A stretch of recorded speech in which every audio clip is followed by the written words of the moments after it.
Compagnon trader, bonjour, ravi de vous retrouver pour cette analyse marché de la semaine. On est parti avec le contexte.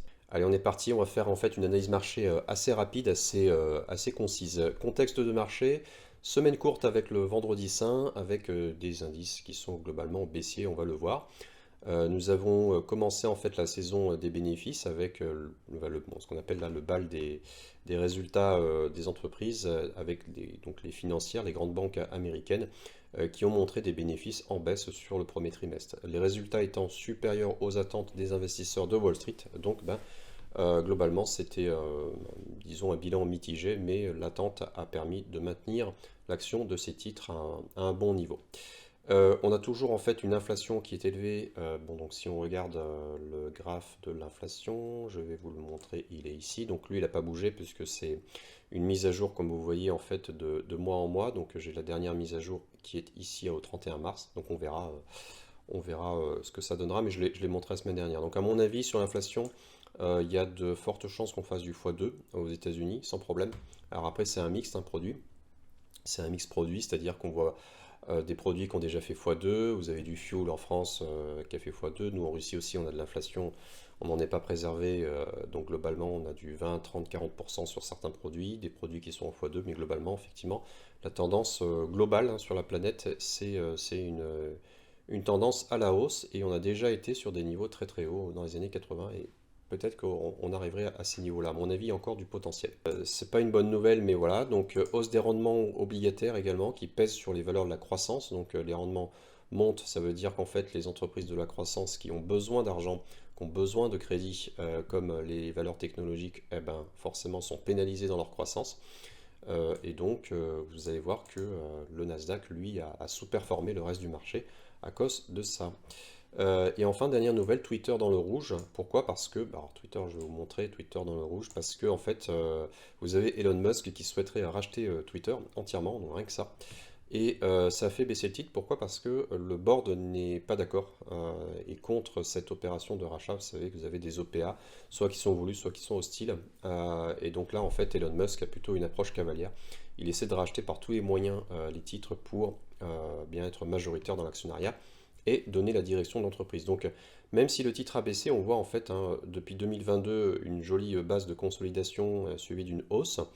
Je vous dis pas d'acheter Twitter, hein. C'est pas un conseil en investissement, mais malgré la baisse, en fait, on voit que c'est quand même très raisonnable. On est passé de 55 à 45. Donc c'est une jolie baisse, hein, mais ça reste, même une baisse de 10-20%, ça reste quelque chose de très élevé. C'est un niveau qui est très, très appréciable sur Twitter au vu de ce qu'a fait le titre là sur les 3 derniers mois.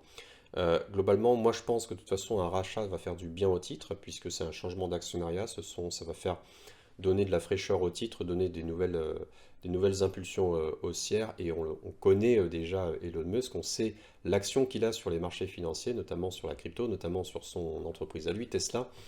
En général, c'est quelqu'un qui aime bien faire pomper les titres très haut. Donc si, pardon, si Elon Musk arrive à racheter Twitter, je pense que ce sera un bon coup pour investir dans ce titre qui présente encore du potentiel, hein. On n'est pas encore sur des titres qui cotent à plus de 1000 $ l'action.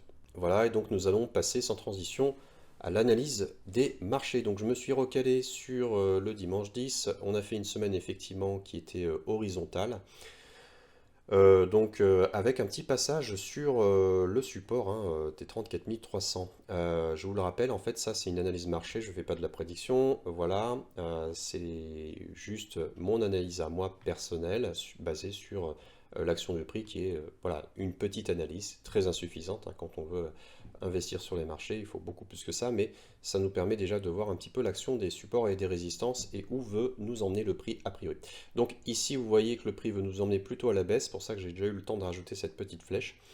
Je ne suis pas très optimiste pour moi là pour l'instant sur les indices quand on regarde l'on balance volume, il est vraiment plat, tendance baissière, il y a rien qui augmente hein, pour l'instant. Donc pour l'instant, je reste baissier sur le Dow Jones et on va passer au DAX. Alors le DAX, je me recale, on va se remettre par ici. Donc le DAX, effectivement, il a fait une petite semaine assez... bon, j'ai pas tracé les 14 000, c'est une erreur. Je pense que c'est quand même un support qui méritent d'être là. Voilà, donc on a plutôt travaillé dans cette zone. Donc pour moi, c'est les deux zones effectivement où on pourrait travailler prochainement.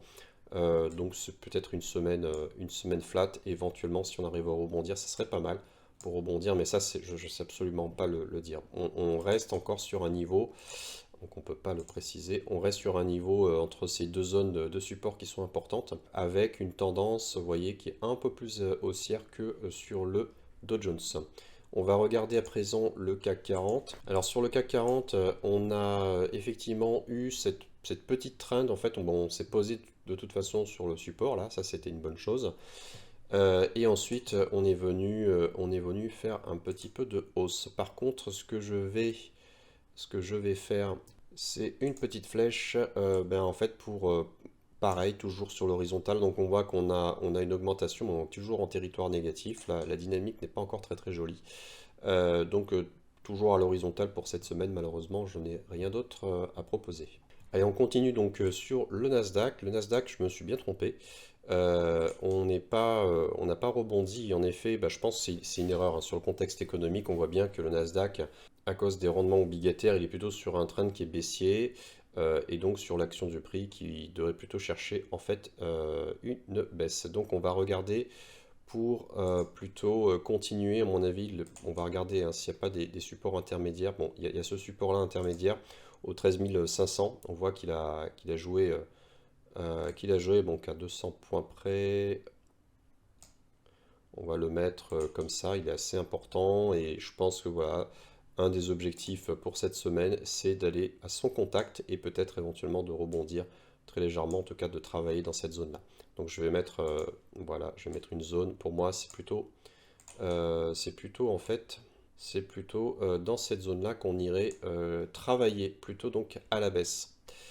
Voilà, pas d'autre chose à dire sur le Nasdaq, hein. On est toujours sur des niveaux assez bas, on est toujours sur un contexte qui est relativement baissier depuis quelques semaines. On va passer à présent au Bitcoin. Alors sur le Bitcoin, effectivement, c'est une erreur. Je pensais vraiment qu'on allait rebondir puisque le contexte était assez haussier. Si on regarde les obliques, j'aime pas trop regarder les obliques, mais on voit quand même il y a un canal qui est haussier, on est dans ce canal-là. Alors voilà, est-ce que maintenant on va venir rebondir sur les 40 000 ou broder dans cette zone-là? Euh, je vais être plutôt prudent parce que au niveau des volumes, c'est pas encore tip-top. On est dans cette zone, ça monte très prudemment. Enfin, faut pas oublier qu'on avait quand même fait une jolie poussée presque jusqu'aux 50 000. On a une correction, on a un marché action qui est très corrélé, enfin une crypto-monnaie qui est très corrélée au marché action. Donc même si je suis relativement optimiste sur le long terme, je le rappelle tout le temps, je vais être prudent pour les prochains jours et plutôt viser une consolidation du prix entre 40 000 et 42 000. Voilà. Pour le Bitcoin, on est vraiment au contact du support, donc je pense que cette flèche-là sera plus pertinente, en tout cas je l'espère que celle-ci. Voilà un petit peu pour mon analyse marché en fonction de l'action du prix. Globalement, de toute façon, sur cet actif-là, sur le Bitcoin, ce qui est très positif, c'est que bon, on a eu cette énorme hausse, et là, on a eu, après s'être fait peur presque au contact des 30 000, on a eu cette belle zone-là, ces beaux rebonds, et notamment avec l'arrivée du conflit en Ukraine et en Russie. Pas mal d'investisseurs qui ont commencé à refaire confiance à la crypto-monnaie. Donc j'espère qu'elle va continuer cette confiance-là à arriver, à faire arriver de nouveaux investisseurs pour consolider les niveaux et continuer notre remontée. Enfin, le coin des nouvelles, vous le savez, maintenant c'est plus un secret, le séminaire en présentiel aura lieu à Paris, donc j'ai annoncé les dates. C'est sur 4 jours et demi, du lundi au vendredi à midi. Donc vous avez normalement toutes les informations. Si ce n'est pas le cas, si vous n'avez pas les informations, si vous souhaitez recevoir d'autres informations, n'hésitez pas à vous inscrire, à marquer votre intérêt pour ce séminaire-là. Vous avez le lien en dessous de la vidéo. Voilà, et puis comme d'habitude, n'hésitez pas à nous rejoindre sur Discord. C'est un Discord qui est de plus en plus vivant et qui me fait plaisir. Donc venez échanger avec nous, partager vos analyses. Si vous tradez en journée, vous pouvez venir commenter vos trades sans problème. Le principal étant de garder une bonne atmosphère, pas de pub, de la bonne humeur. Voilà. Et donc évidemment, n'hésitez pas à vous inscrire à la newsletter. J'en ai envoyé une hier. Depuis un mois, j'avais plus fait d'envoi pour des soucis techniques. Donc cette fois-ci, j'ai pu les résoudre. Donc n'hésitez pas à vous inscrire si ce n'est pas encore le cas. Et je vous souhaite un excellent dimanche de Pâques. Et je vous dis à très bientôt. Ciao.